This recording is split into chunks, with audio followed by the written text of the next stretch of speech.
All right, everybody. Good evening, Max. Welcome to the West Bath Resiliency Workshop here at the Community Center / Fire Station right off State Road. I'm glad we have got one more coming in. All right, we were just starting.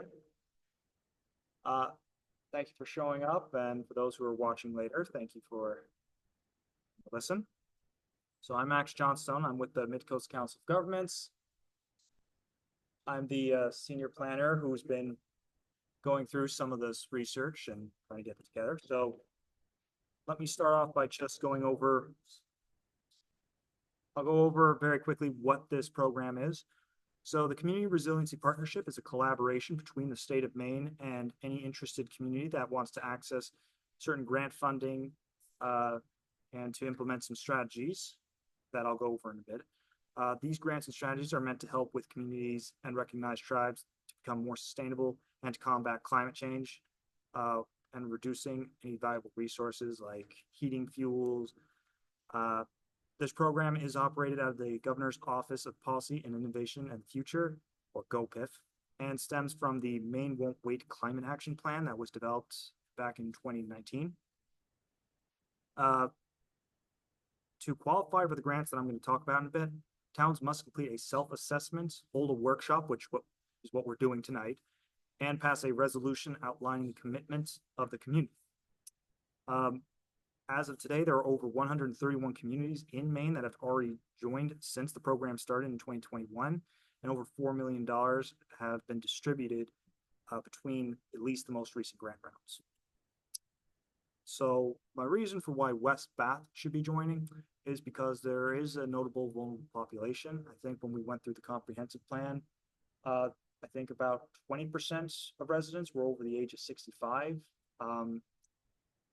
There is extreme temperatures and hazards that simply don't care for the boundary lines. So, you know, if it's I don't know about you, I'm one town over and I lost power this past weekend from the winds. I don't know about the rest of you. These grants and shared knowledge are never a bad thing. There are towns that cooperate, and because of their regional progress, they're able to do a lot of these projects at a lower cost. Water quality is always important for maritime activities, and I assume that's important for a community that's on the coast, just like West Bath. There already seems to be some proactive measures in town to address emergency preparedness. So it's not like you guys are starting from scratch. You have some familiar territory you can work with. And there are multiple surrounding communities that have already joined.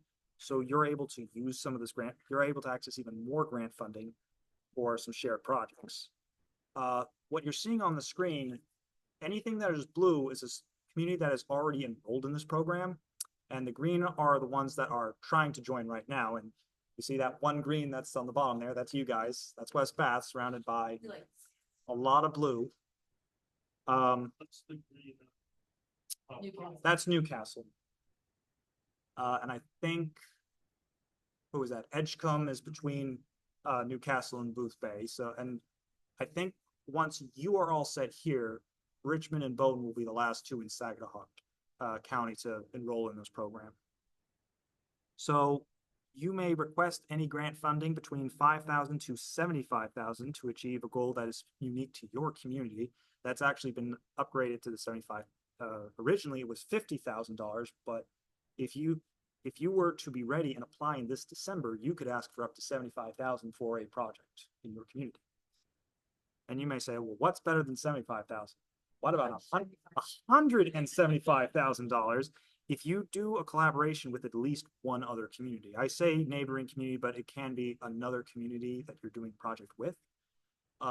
So if there is a bulk purchase program that you want to do with Phippsburg or Harpswell, you can certainly do that at the same time. If you want to do a Casco Bay related study with multiple towns, you can all go in for that study together for $175,000. As a tier 2 community, so because you have a population of over 4,000, a 10% match is required. And up there, or in the handouts that you have, The examples of some previously funded projects include one in Harpswell where they did a preliminary design on their town road to address sea level rising. And I have heard a few people concerned about how flooding has impacted some culverts or some lower road areas. Phippsburg, have done a Sam Day Hill Road hydrologic and hydraulic analysis. Westport Island, they've been doing for a few years now a saltwater intrusion study. So could we team them and do a saltwater project for saltwater intrusion and get the 175? Question was to do a joint project for saltwater intrusion. Yes, you can do that. And that would then give us the collaborative. That can be a collaboration. I think what I would suggest in West Bath is trying to see if you could do something in the Casco Bay region, just because then it's saying it's the shared water body that you're doing instead of just picking another community, because that has gotten a little bit of a little pushback because, oh, you're just hiring the same consultant to get more money. But if it's the same area, then it has a little more impact and weight. Pittsburgh also has saltwater intrusion. Right, so those would be good ones to have. Are we really considered part of Casco Bay? We're Oh, on yeah. the New Meadows River. Where the Yep, Hill Cove is the furthest reach yep. of Casco Bay. I have been told West Bath is part of Casco Bay, especially when I look at the Casco Bay action plans. West Bath is usually named in there. Just very quickly, some other projects: Bodenham, waterfront public access, restoration, and living shoreline, just to minimize flooding impacts on their waterfront access. And other communities have focused on building retrofits, energy audits, solar purchases, ordinance updates, educational awareness. I'm coming from Waldoboro. We just got a grant to renovate our HVAC program into a VRF, and it's going to be a lot more energy efficient, and I can actually have some heating during the winter. So it's always nice to have that. Same thing with LED lighting, whether you want to do them in your building or even street lights, saves the town a lot of money for just a very minimal retrofit. Hey, I'm just giving you examples here. If you have two street, I'm just giving you examples here. Can you minimize your ribbon and Oh, yeah. make that smaller? Yeah, yeah. All right. If you minimize your ribbon too, you'll get an extra. Right. The far right of the gray, that little. Oh, this. Yeah. Sorry. There you Look go. at that. There, now. There we go. Thank you. All right. So, earlier I mentioned that there was going to be interviews and self-evaluations. So far I've only done 3 so far. One with Jonathan Bean, the code enforcement officer, fire chief, and EMA director for West Bath. Typically I have to interview those 3 separately. So thank you for being very efficient with your hiring. I also had reached out to Philip Davis from Saginaw County's EMA. And I also talked with Madeline, I believe the chair of the select board, correct? Yeah. Okay. Usually because I like to have at least one of the high executive roles filling in on that. These are interviews.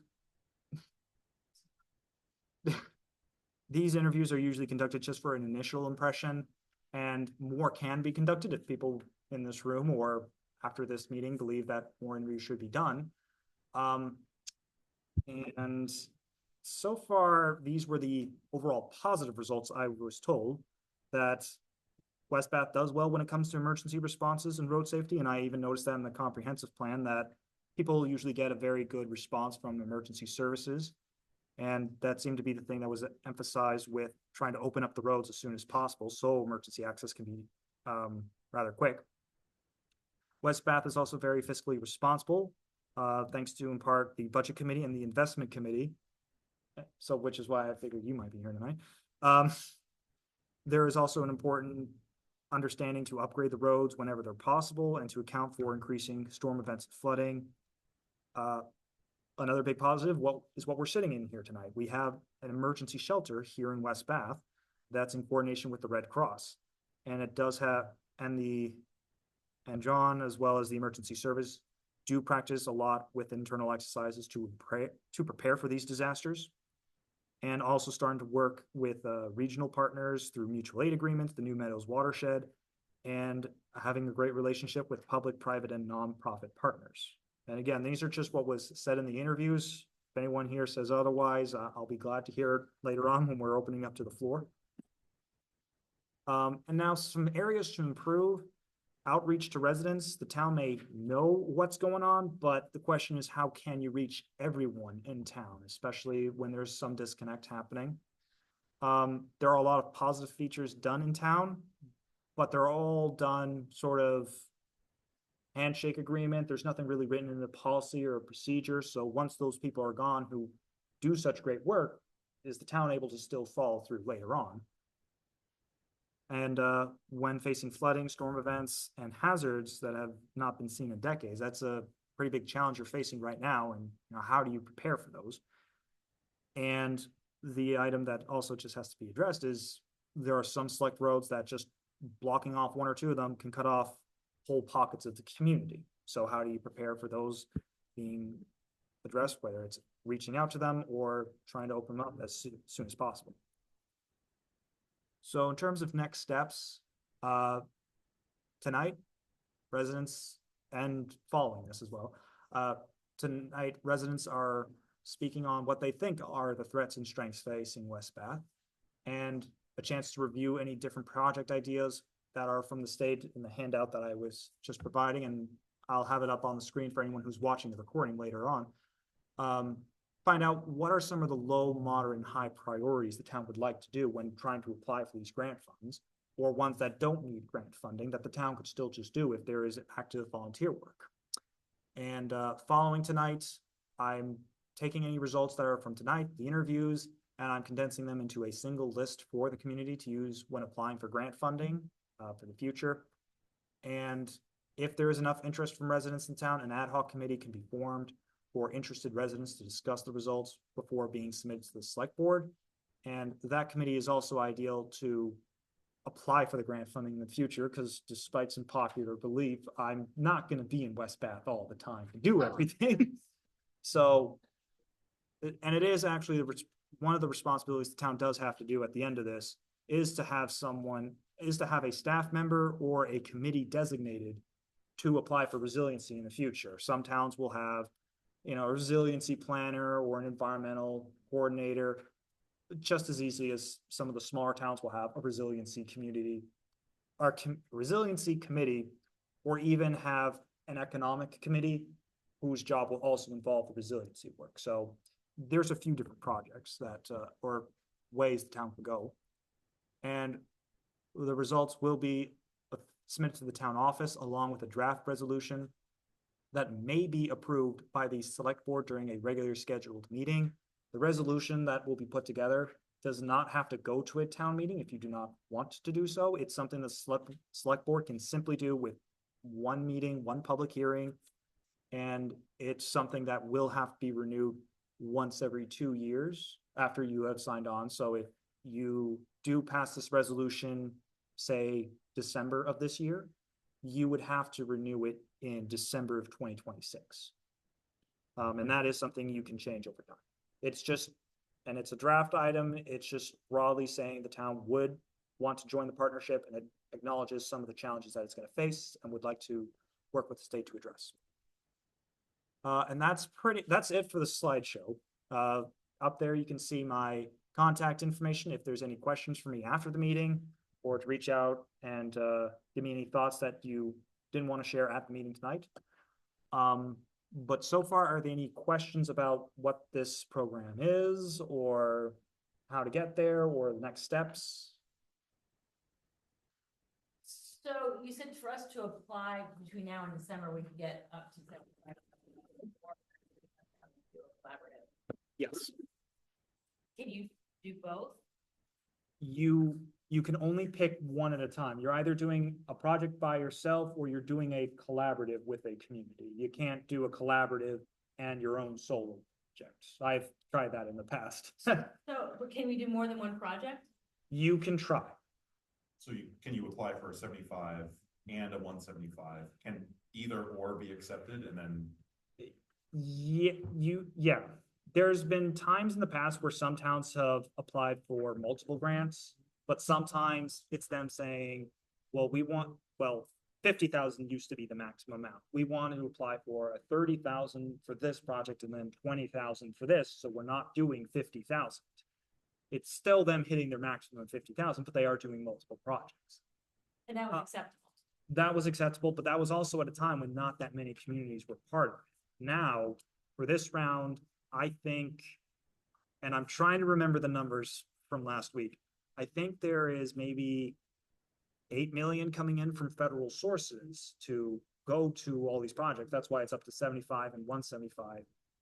But if every community that 131 communities applied, that only covers maybe half those projects. So, and they do grade them. That's why I say with the project list we're gonna go over in a minute.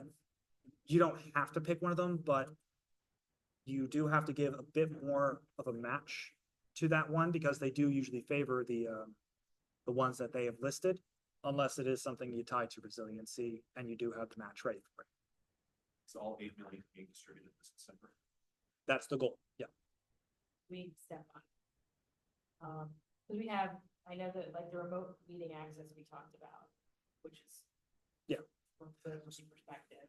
So I can quickly pull up the project list just for the people who. Okay, I think it's still. I can't read. I don't think we're gonna be able to see, I think we'd rather read it. Yeah, you'll have your, It's the same thing. yeah, it's the same thing. This is more for people who are probably watching the recording later on. And these are projects that have been done in the last how many years? Project recommendation. Yes, And these are based off of past state projects, is that Th- correct? This is what the state's governor's office provides to the communities when they're going through the same process that we're doing. This has been maybe the same list for the last, I think, 5 or so. Okay. So, they have it broken into, I think it's broken into about 7 or so categories. There's transportation. There's modernizing the main buildings, so public buildings such as this one. Reducing emissions through clean energy innovation. Growing jobs and protecting the natural resource industries. So how do you make it easier for someone in a clean industry to move to West Bath? I have a question. Yes. If you've already done one of these projects, that agreement, for instance, Mhm. our town decided just because they thought it was economical a couple of years ago to replace all the lighting in all the buildings, public buildings, With LEDs, LED lights. right? You get any credit for doing something like that? Unfortunately, if you've already done some of these projects, Oh, I it's, think we can spend 75. it's, so if the town has already done something like LED installation for all public buildings, you just mark it as you've already done that on this list. That's really it. You don't get any money after the No, but fact. I just wondered if you've done something, does that give you any attaboys towards being in line for other stuff? It certainly helps when you're talking about something, especially if it builds off of it, like, well, I'll use the HVAC again, an example for Waldeboro. When we recently applied for that funding to do the HVAC upgrade, we were able to say, hey, the town on its own dime did this energy audit. And we're able to reference that energy audit and say, this is literally saying we're saving so much money and energy by doing this upgrade because of something we already paid out of pocket. So, I mean, let's take the community center, fire station, school. Well, I was gonna say, well, what building had the All town buildings. all town, so I'm saying maybe this community center, for example, having the LED upgrade. But maybe let's say there's no heat pump in here. You can just say, well, the town's been actively working on these public buildings. There is in the town office. Right, but I'm saying as an example, let's take the fire station, just the fire station, and I'm probably gonna be wrong on a lot of this, but let's say the fire station needs to be on heat pumps, because that's what makes it energy efficient, because you saw the success for the town office. You would say in your application, and that gets you some good points with them. We've already been active on this. We've already done the LEDs in the building. We've already done heat pumps in one building and saw the success there. We want to put heat pumps in this one because it's the next biggest problem, and we're just going down the list. They look at that a bit more favorably, seeing you've been already actively doing the work, and this is just another item on your list. So you don't get any cash up front, but you do have a stronger narrative telling them, we've already been doing this work. So we're not just asking for this So out of it's the blue. important to Acknowledge the. acknowledge all the things that are possibly on this list that we've Yeah. already. Bolsters the application. Yeah. That's fine, that's- Well, cause you know, for the, like, for remote meeting access for the firehouse, for all town meeting locations. Yeah, You know, that's, he said it was about 25 grand. yeah, so that, And well, so- hold on, so just before the meeting officially started, I was talking about trying to get a remote set up for maybe the town office and the fire station here. I'm only going on numbers when it was early days of COVID. I got it all done for, you know, well under 25,000. I have no idea what the equipment is now. It depends on who you get, the technology you get. I got my stuff off of Amazon and some used products, so I got it all a lot less. So, So we tried to get, microphones at our last meeting. We have the Yeah. microphones, but not the equipment to run the microphones. Mhm. But they had, where we had ceiling mounted microphones, where the tables would be. But I attended a meeting at Boardman that had front and back TV, so you could see the communication.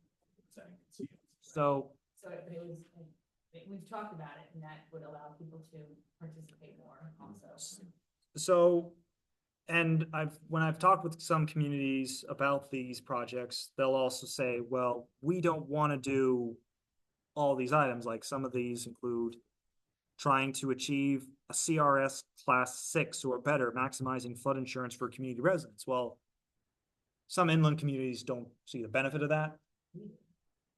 Well, and I'm just saying, some haven't seen the benefit. They say, why would we spend all this time when we could do everything else, but we don't want to commit to doing this? You don't have to do everything that's on this list, and the state's not expecting everyone to do it. It would be nice, but they're not expecting people to do everything on this list, and you do not have to do all of them. You really just have to do at least one project within the 2 years you are enrolled in this program before you renew it, just to show that you are making progress. You're not just enrolling and then So if we do. Sitting on the side. Can you renew every year, instead of every 2 years? you can. Every 2 weeks. Yeah, every 2 years is what's required. You can do it every year if you But- want. It's just, Is it more rent? My point is. no, there's not a point if you do it every year, because every year you're going through this list again, pretty much, and saying what progress you made. If you know you didn't do anything in the 1 year, then there's no point. Are these the only approved actions? These are what the state provides, but you can go off the list if you do have something that does tie to resiliency and you're willing to put in, I think it's an extra 10% match. So these are pre-approved, so you get an extra. So you Paid it 100%, correct? you score better. Yeah. Those aren't all paid 100%. You still have to do 10%. match. No. Well, it depends on the tier community you are. I think West Bath is in a tier community where you have to do 10% two. match. But I'm saying if you go off this list, you have to do an extra 10%. So we've already identified, for instance, that, there are some homes that don't have potable drinking water from their faucets. Right. So that would be something that would be readier to go, perhaps? So one of the projects is people don't have access to potable water. Is that from the saltwater? Yes. Yeah. So saltwater intrusion is something that other towns have done before. And I mentioned Westport Island was one that is famously doing a lot for their community, pretty much trying to get everyone in that. I don't know if they specifically were able to put it into this column, but if not, you're able to easily reference them and say It we're, was listed on here, I saw it somewhere. Are you there if you have a? oh, maybe maybe it's close to the assessed wastewater treatment facilities for, no, wait, oh. May,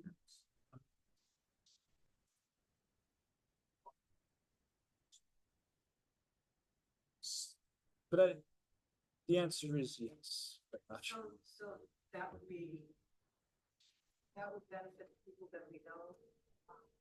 Have currently have saltwater. Mhm. Down, not accept. Down. Like, So how it can be framed is, first of all, people who are willing and would like to have the test done. It certainly, if you can tie it to a vulnerable population like seniors, low-income families, some who may just not want to do it, or people who don't have too many other options. And if they'd have to consent to it being public information, that a dot will be on saying, yeah, there's a well right here and there's saltwater intrusion. It benefits the community because maybe I live next door to that neighbor and I thought, oh, well, I've always been fine. My well is like maybe a few feet away, no impact. And then I'm looking at the maps, seeing saltwater impact. I'm like, oh, I'm close to that. Maybe I do need to get my well tested. So it's a domino effect where it may not impact, you may not be able to get everyone in West Bath, but you at least start a good roadmap, seeing what is a very vulnerable area where you know there's impacts. And maybe the people who are able to afford their own testing can simply do that on their own rather than waiting for a grant if they think it's that more concerning. Whereas a person with low or moderate income who doesn't know what to do, they may see these results and say, well, I would like to now be part of the next study. So so let's say we thought we have 18 residents that have saltwater treatment. Mhm. So what's the next step then? I would say if you know that there's all these residents who do it and they're willing to vocally and publicly say that they want this done, you can prepare a grant in December that says we have people who are ready. That's our stakeholder participation. That we have all these people who are writing saying we're concerned about saltwater intrusion. We know this is a problem. We need testing done, and the town applies, uses the money to hire a hydrogeologist, kind of like what Westport Island did, and pretty much copy their model. And can we at the same time apply for the same remote viewing access? That's something I'd say you might want to talk with the state about prior, because as I say, I don't know if they're going to say, yeah, sure, as long as it's all under 75,000, you're good to go. But I don't know if they're going to say, look, West Bath, you're a first time community, we'll give you that. But we're also going to have so many requests that we may not be able to fund both your projects, even if they're both under 75. So pick one or two, pick the top priority. That's my thought. I can't guarantee what they're going to. You want to help the residents, but at the same time, a larger percentage of people be positively affected having access to these meetings. Well, I think. well, and again, I'm only speaking on just off the cusp. I haven't spoken with Ashley, who runs the program up at the state office. Ashley Krillick, I believe is how you pronounce her last name. And I can provide you the contact information as well. She's the one you would want to talk to. I can also put you in contact with the MCOG person who is sort of the resiliency coordinator or the Region 1 coordinator. Any of them should be able to answer that question. I'm just trying to get you guys enrolled. There's so many people you want to address. But yeah, and Let me give you an example. I actually have experience with a well that is saltwater. right. It's right near the channel where Berry's Mill Road drains into Milltown. And my sister-in-law bought the place. Mhm. 2016. She had the water tested, said salt. Mhm. You could taste it. You could read need to test it to know. What do? Well, we were honest. Said was, don't waste your money drilling a well, because they had the same problem. Find out where the intrusion is in the well. And lo and behold, there is a company in that comes and they will put a big pump down at the bottom of the well and pump it dry. And then they run a camera down. They find where the intrusion is. Each of the intrusion, where water is coming in from various aquifers. And they sample each one separately. And they find out where the salt water is intruding, and where in the, from the top to the bottom of the well is it happening. And then they can actually seal that off, so it's no longer gets into the well. And all I'm saying is, I don't know how you cost the recovery of somebody's without spending some money to do that. And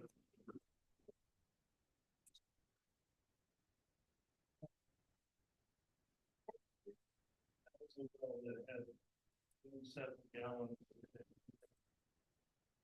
The vein of water that is bringing salt in was the biggest volume in the well. And so when they seal that off, now the well has only got like 8 or 9 gallons a minute recharge, which is okay, but you have to pay attention to what you're doing. Couldn't you, what about the, having a saltwater osmosis? I mean, what's the lesser of two evils, or less expensive, or? What? Well, I think the benefit to the community would be, there's multiple pockets of the community that have this issue. And you could fund at least a study where you're mapping where it is intruding. And then you also conduct interviews and say, hey, how long has this been a problem? Because they didn't drill well, water, right? Then you connect the dots, right? You say, all right, saltwater intrusion's happening here, it's happening here, it's happening here. Here it was 30 years ago, here it was 10 years ago. Here's what we project for sea level rise, and how many more houses in our community are likely to have this issue in 5, 10, 15, 20 years, right? Because we only know about the people who called and said, hey, I've got salt water in my water. It might be more prevalent, and people may have privately Right, dealt with it just- themselves. You just right? start, Yeah, I talked with. that's what happened in this Right. case, the case I'm talking about. We privately paid to have it sealed And, up. and then the town can educate on the options, right? You say, What is here's the more saltwater cost-effective? intrusion Is it program. the But- osmosis, is it the sealing, is it the? That's for the plumber and well drillers, right? Yeah, right. And it may be that, the grant, and this sounds more like you could probably do it with Harpswell or Phippsburg, right? For the 175. Yeah. For something like that, you do these little pilot projects. Maybe you do install a reverse osmosis system in one place, and you do a recapping on another place, or maybe if you drill a second well somewhere else and see if it's, a little bit further inland and you don't have saltwater intrusion. That would benefit the community, because then you're sampling the different methods for mitigating the hazard, right? Instead of just saying, we're gonna throw money at this hazard, and then the next time it happens, the next people are out of luck and you have to do it yourself, right? It'd be a community education program for saltwater intrusion mitigation. And if we know that intrusion is happening, when people dig new wells, then that would be something that the planning board might want to consider as a mitigating factor when somebody wants to put in a new well. In the case I'm talking about, the house was built in 1984 and the well was drilled then. 2016 is when we discovered what the problem was and how to fix it. And that's when new owners took over the property and said, wait a minute, this isn't a very good quality water. So I'll just quickly jump in and say, tonight, you're not really saying the number one thing you gotta do is saltwater intrusion. No, Tonight, I'm saying though, if you Yeah. want to tackle that, right, there's a lot of a lot of studying and evaluation you might have to do before you know how much it's gonna cost Right. to fix it, if you can fix it. Tonight was more of just saying, this is something that's been brought up, whether you personally have dealt with it, which I kind of already alluded to, or if you know someone else who has had the issue. The select board members, you will also have the different perspective of just what you're hearing from everyone else and what you're dealing with at the town level as well. Although you're also the investment committee, so I assume the same thing that's said at the front. Person that I talked with most recently has saltwater intrusion issue. They decided that they could shower and wash dishes with their salt water. Good for the hair. But they decided also that they just buy water and they never reported this to the town office, that this was a problem. So we have no idea how many people really have decided that they're gonna live with the situation and adjust. So there may be more than 5 or 15. So part of that would be ascertaining how many people this has happened to. One of the people that I'm familiar with who drills wells was talking about it as a fairly common issue. So, I'm gonna tell you about the person who sold this property, built a new house in a different part of West Bath. And first thing he did in this new house property was put in a whole bunch of new logs. He started irrigating. Salt water. Right up the shore of the Meadows River. Salt water. Are the interviews done? I do have them marked as done unless there's other people who would like to be interviewed. I just didn't know what level of outreach was done to say just randomized cold call. Well, in the select board meetings, we have put up a call for anybody who's interested to get. yeah, I know. We're not, That's we're it. not close to having another. Yeah, I just didn't know if that's, you know, Right. near the end of the process or. We should still do interviews, can't we? Yeah, I mentioned earlier, we can still do interviews. I don't mind doing it. So, Spencer Hall, sorry. Foster's Point Road. Well, so very quickly, the interviews were self-evaluation that was specifically for town officials. If there is a committee, I want working with them as well on some of these things, reporting back on the workshops and the feedback, and to be that extra step before going to the select board. I certainly don't mind if you want to talk about self-evaluation, just get some perspective on that, but. Would you also like to be part of an ad hoc committee? That's kind of what I'm wondering, because if we, what did you say the date was to have the submission? December? So we can put in that West Bath wants the resiliency partnership whenever you want. I think I'm gonna say December 15th is the grant So that's what, so I'm working back in my head, right? For How this many, year. for this year. how many select board meetings are there between now and 15? You take out Thanksgiving, take out Veterans Day election, right? And then work back in terms of actually coming up with a plan on what you want. I think that would That's the be priority. It's not long, right? I Well, wouldn't but we think, can also have this is a workshop. Yeah. So we can hold other Another meetings workshop, outside sure. of the select Yeah, board. as a committee. Right. I would be surprised if you would go through all the possibilities of things you could consider and come up with a list of 1 through 5 that you want to have between now and the 15th of December. I think we're too early in the process. That's my Right. opinion Well, as a citizen. right. Well, with the list that I've given, what I usually do for towns is I give my low, medium, high priorities for things that from what I've gathered, at least with my discussions, and I've benefited because I've done the comp plan as well. And I'm doing your zoning ordinance as well. I have an idea for at least the low, medium, high So what do you priority. think they are? Well, I have my list, I just don't have it in front of me, Okay. but I will, Yeah. We'll Share give it- that with our select board. yes, I was about to say, I do share it with the select board gives me that feedback, and tonight is trying to get an idea for what people, based on the list to see, what you would think are those low, medium, and high priority, but something that probably is a focus, is it saltwater intrusion, is it the broadband telecommunication network is it. From one of the emails I got, making sure the schools are heated and cooling so that students have a nice, comfortable area to be. Road work because they flood. Those are all some high priority items, but, yeah, weird. But zoning, but things like zoning. I put in a meeting on it because I'm working on the zoning right now, but I'm not getting the impression that having stricter standards in the shoreline zone is a priority when it might be the only place people live. But here we are talking about saltwater intrusion. It's kind of one of those mixed areas. Yeah. But low priority, some towns will put in. And keep in mind, me doing the low, medium, high, that's just me. That's not even a required state item. That's just me giving you a feel for whoever takes my Just role because later you on. have some knowledge about our town. Right. But whoever takes over my role, they can go back on the list and say, no, Max was. Are you going for a minute? Well, am I gonna be your planner or something now on? Cause I think I, What is that, outside the next 3 years? oh, 2 2 years? years.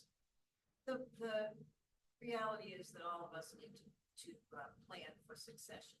So leaving a list of, these are the priorities that seem to you to have been important Right. this year as a result of your experience. Thank you. That would be very helpful to whomever. And None of us is permanent on this earth. And most of us, under the age of 65, change jobs once or twice in our careers. fair enough. Don't. I guess I would love to reach out to Ashley and see what her thoughts are on a combined effort. I can get an idea from her on the 2 projects. If that, if that is an option. And She'll determine whether we can do Ashley, combine 2 projects. Well, into this one. is at the state office. Yeah. yes. So I can get an idea, and I can still do that while I have you guys with the contract and just, are these projects good? Get her thoughts on. Seems to me from recent discussions that if we could do a 2-project grant, it would be very helpful for the people who don't have potable water and for the people who would like to participate but have mobility issues, whatever. It all has to do with expanding the quality of life for the people in the town. And providing for resiliency, because it will mean that life will go on. We won't have to close the town office. Projects can be worked on remotely, et cetera, et cetera. We lost several work days to the town office last winter because of weather. Can you expand on that a little bit? Like when you, Lost when power. you just lost power. Yeah, power And went out road access. and stayed out for days, as frequently in the last decade. What, is the application available and is there a rubric on how they're graded? Available online. Sounds like you'd like to be on this. I Perfect. Yeah. We'll send you the application tomorrow. Unless you stop it to the office. Yep, as long as town can create a committee, I'll be glad to help with that committee getting kickstarted and then. So I think we can go off and do it now. I'm afraid of it. Yeah, it's just convincing the state that we're the ones to choose, right? Yeah, and I'd say with this pot of money, even though I say half, if everyone applied for one, half of them accepted. How many of them are actually going to put in an application? How many of them are actually? We're totally gonna take this in and get it. I'm definitely not saying this on recording, but sometimes they love to give a few extra points to the first timers. Mhm. So Well, the thing is, so this is the resiliency grant, but there were grants that we would have qualified for, like what would have been Birch Point that we completely overlooked. Right. Didn't even think about. So I think we should pursue what we can today. Because there's always grants on the horizon that, we could, I think.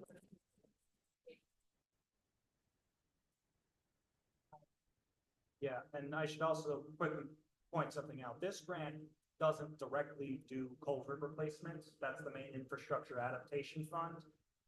But But it's like, flooding at Birch Point You falls can do- into that. you can do, Identification of vulnerable infrastructure. yeah, you can do vulnerability assessments, you can do a design as long as you tie it to flooding. Those will work, but the actual replacements is infrastructure. But kind of like what I was saying earlier with, you've already done this work over here. That's a good narrative piece for your infrastructure adaptation fund. You've done the resiliency, you've identified the culverts. If we. How does the town join the Resiliency. resiliency? So that's what we've been doing this whole time at no cost to the town, other than being in these buildings. So what's the official act that needs to be done? So there's a resolution that, I can quickly draft up. They have the model examples. Can you get it to us by Thursday's meeting? This We Thursday? have a Thursday select board meeting. Just saying. How about I instead give you the draft project list first? So you can give me your comments on that first. But we could at least get into the program from a resolution. You can enroll the day that the grant is due. There's no problem. I literally did that for Waldeboro too. Okay. Again, hopefully they're not listening to this, but Right. you can enroll literally the day of the grant application and that's fine. Okay, So I didn't know if that was the first step in the process, so we could, but even still, we could, well, I'll give you the project list first, so you can see my low, medium, high priorities. Do another big call out for people who could be part of this committee, because that is one of the key things that I'm looking for when I say that you're enrolled. Who is your climate resiliency contact? Is it a staff member or is it a committee? And if so, committee, who's the committee? And if it is a new resiliency committee, great. If you have an existing committee that wants to take on that role, just have someone roll in to be that one to report on it, that would be great too. And then when all that's settled, there's a resolution that the select board will pass. Good strategy. I can try and get that ahead of time, and then we'll hold a quick little public hearing saying, once this is approved, we get to be enrolled, and then I'll just enroll you on the state's Okay. website. I was concerned about a possible deadline, but if we can enroll at the same time as the applications. I think 2 months from today is doable for us. Yes, you. I do. As long as you can identify a project, you do have enough time to put in an application. I think, More than enough time. and I think when you, based upon what you're gonna share with us and what we talked about today, I'm confident we'll come up with at least one action project, but otherwise $75,000. And then I'll confirm the date before I head out.